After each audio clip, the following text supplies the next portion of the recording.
আচ্ছা, আমি যদি প্রত্যেককে প্রশ্ন করি, মানুষ কি শাকাশী প্রাণী না মাংসাশী প্রাণী? মাংসাশী প্রাণী মানুষ।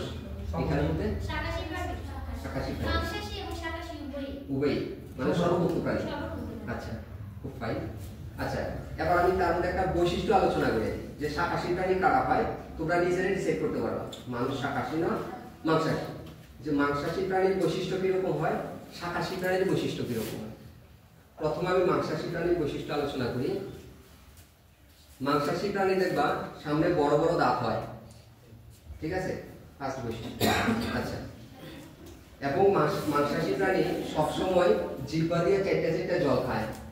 যেরকম আমরা কুকুর দেখি, বিড়াল দেখি, বাঘ দেখি, সিংহ দেখি না, টিভিতে দেখি, গুলা জিহ্বা দিয়ে চারটা চারটা জল খায়। এবং তারা জন্মের নির্দিষ্ট দিন পরে তাদের চোখ ফুটে, ঠিক আছে। এবং মাংসাশী প্রাণীর যে আঁত হয়, এখানে যে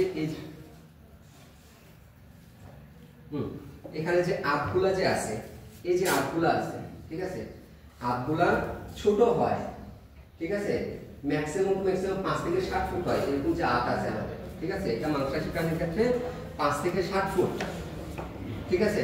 এটা হচ্ছে মাংসাশী প্রাণীর বৈশিষ্ট্য।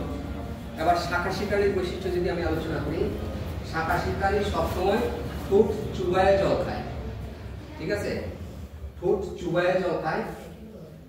এবং তারা জন্মের পরে চোখ ফুটা থাকে, ঠিক আছে, চোখে দেখে জন্মের পরেই তারা, ঠিক আছে। এবং তাদের আঁতগুলা শাকাশী প্রাণীর আঁতগুলো ম্যাক্সিমাম 21 থেকে 22 ফুট হয়। মানে এখান থেকে যদি বিপলের লাস্ট মাথা আছে না, এরকম হয়ে যাবে যারা শাকাশী প্রাণী হয়, ঠিক আছে। তাহলে এবার যদি আমি প্রশ্ন করি, আমরা মানুষ নিশ্চয়ই জন্মের পর চোখ ফুটা থাকে, আমরা ঠোঁট চুবায়ে চুবায়ে জল খাই, ঠিক না। এবং আমাদের নাড়িটা মোটামুটি লম্বা আছে। তাহলে আমরা কি শাকাশী প্রাণী না মাংসাশী প্রাণী? তাহলে আমাদের কি খাওয়া উচিত? শাকসবজি, লতা পাতা, ফল, ঠিক না। কিন্তু আমরা খাইতেছি কি?